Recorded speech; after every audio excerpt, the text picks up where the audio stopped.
Hello friends, zeta axis में आपका स्वागत है। और आज हम डिस्कस करेंगे वेस्टर्न डिस्टरबेंस।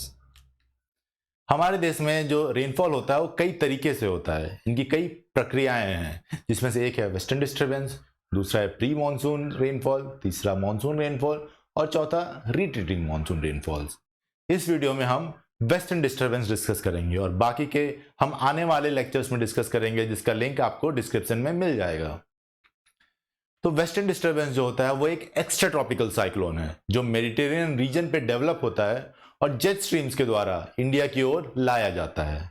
अगर हम नाम को देखें वेस्टर्न डिस्टरबेंस, तो हम देख सकते हैं कि वेस्टर्न का मतलब है समथिंग जो वेस्टर्न डायरेक्शन से आता है। अब क्योंकि ये मेडिटेरियन रीजन में डेवलप होता है और जेट स्ट्रीम इसे लाते हैं, तो हमारे लिए ये वेस्टर्न डायरेक्शन से आता है, इसीलिए हम वर्ड यूज करते हैं वेस्टर्न। डिस्टरबेंस का मतलब होता है कि कोई भी ऐसा रीजन जहां पे बीच में लो प्रेशर हो और उसकी चारों तरफ हवाएं इस तरह रोटेट हो रही हों, नॉर्दर्न हेमिस्फीयर में एंटी क्लॉकवाइज और सदर्न हेमिस्फीयर में क्लॉकवाइज। अभी जो डिस्टरबेंस होता है ये साइक्लोन नहीं होता है, बल्कि ये ऐसा रीजन होता है या ऐसा कंडीशन होता है जो साइक्लोन में डेवलप होता है या हो सकता है। नॉर्मली डिस्टरबेंस का मतलब ट्रॉपिकल और एक्स्ट्रा ट्रॉपिकल साइक्लोन दोनों होता है, लेकिन यहाँ पे वेस्टर्न डिस्टरबेंस में डिस्टरबेंस का मतलब है एक्स्ट्रा ट्रॉपिकल साइक्लोन्स, क्योंकि वेस्टर्न डिस्टरबेंस केवल एक्स्ट्रा ट्रॉपिकल साइक्लोन्स ही होते हैं। इस वीडियो में हमें यहाँ पे हवा का बहाव दिख रहा है जो हमारे अर्थ पे होता है। तो हम देख सकते हैं कि कैसे ये जेट स्ट्रीम जो है, पोलर जेट स्ट्रीम और ट्रॉपिकल जेट स्ट्रीम, ये मूव होती हैं, कैसे इनमें थोड़ा बहुत डिफॉर्मेशन होता है। सिमिलरली ये ग्रीन कलर से हमारा आईटीसीजी कैसे डिफरेंट सीजन में डिफरेंट तरीके से मूव होता है।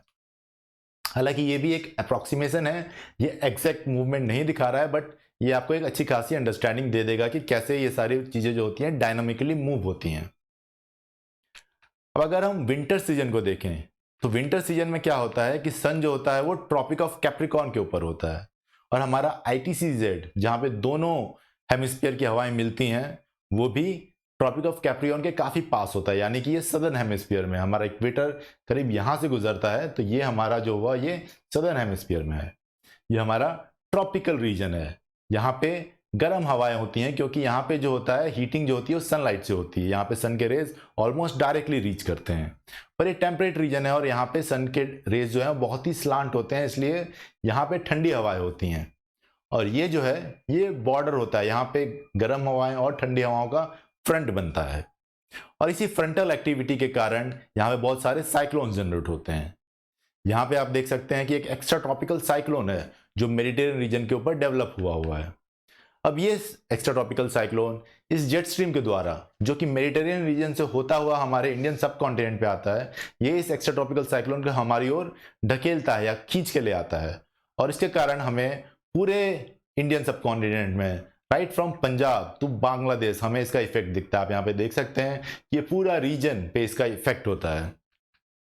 अब कभी कभी ये जो जेट स्ट्रीम्स हैं इनका ओरिएंटेशन थोड़ा सदर्न डायरेक्शन में भी हो सकता है। इस समय जो एक्स्ट्रा ट्रॉपिकल साइक्लोन आएगा वो हमारे गुजरात और राजस्थान को भी इफेक्ट करता है। तो इस तरह आप देख सकते हैं कि जो एक्स्ट्रा ट्रॉपिकल साइक्लोन होता है ऑलमोस्ट पूरे नदर इंडिया को ही इफेक्ट करता है। इस वीडियो में आप देखेंगे कि यहाँ पे एक एक्स्ट्रा ट्रॉपिकल साइक्लोन जनरेट हो रहा है। ये एक्स्ट्रा ट्रॉपिकल साइक्लोन यहाँ पे जनरेट होने के बाद धीरे धीरे वो इंडिया की तरफ मूव होता है, जो कि जेट स्ट्रीम के थ्रू लाया जाता है। और फिर आप देखेंगे उनका इफेक्ट यहाँ पे आप देखेंगे कि बादल इकट्ठा हो रहे हैं, इधर भी हो रहे हैं, तो पूरे के पूरे हमारे जो नदर्न पार्ट है वहां पे आपको बादलों का इफेक्ट दिखता है, जो एक्स्ट्रा ट्रॉपिकल साइक्लोन के यहाँ पे खींचे हुए आने से पैदा होता है।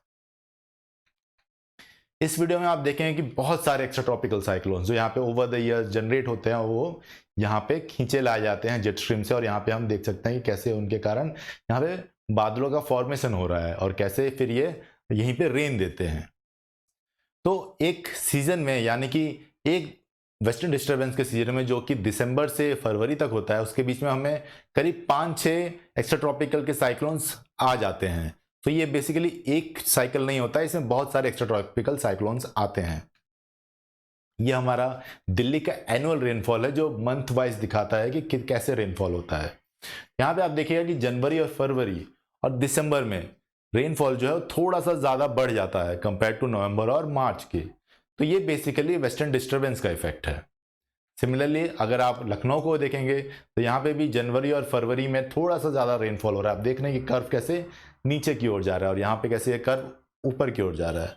तो दिसंबर से लेके फरवरी के बीच में वेस्टर्न डिस्टर्बेंस जो है वो आते हैं और उनके कारण बारिश होती है। ये बारिश पूरे नॉर्थ इंडिया में होती है, राइट फ्रॉम पंजाब से लेके बांग्लादेश तक, और इनसे हमारे रबी के क्रॉप्स को बहुत फायदा भी होता है। जो वीट हम उगाते हैं ठंडी के मौसम में, उसमें इससे बहुत फायदा होता है। अब हम जानते हैं कि हमारा जो ये वेस्टर्न डिस्टर्बेंस है वो एक एक्स्ट्रा ट्रॉपिकल साइक्लोन है। तो एक्स्ट्रा ट्रॉपिकल साइक्लोन के आगे वाले हिस्से में हमेशा वार्म फ्रंट होता है और हम जानते हैं कि वार्म फ्रंट में करीब सैकड़ों किलोमीटर तक क्लाउड्स फॉर्मेशन होते हैं। ये बहुत ज़्यादा बारिश तो नहीं देते हैं, लेकिन ये हल्की बारिश देते हैं और इनका रीजन बहुत ज़्यादा होता है। इसीलिए जब एक्स्ट्रा ट्रॉपिकल साइक्लोन आता है तो हमें क्लाउडी स्काई मिलता है और हमारा हायर नाइट टेम्परेचर होता है, क्योंकि क्लाउडी स्काई होने के कारण जो हमारा अर्थ है वो हीट जल्दी लूज नहीं कर पाता है, इसलिए गर्मी थोड़ी सी बढ़ जाती है। More over extra tropical cyclone में बीच में वार्म एयर ट्रैप्ड होता है, तो इसके कारण भी हमारा नाइट का जो टेम्परेचर है वो हल्का सा बढ़ जाता है।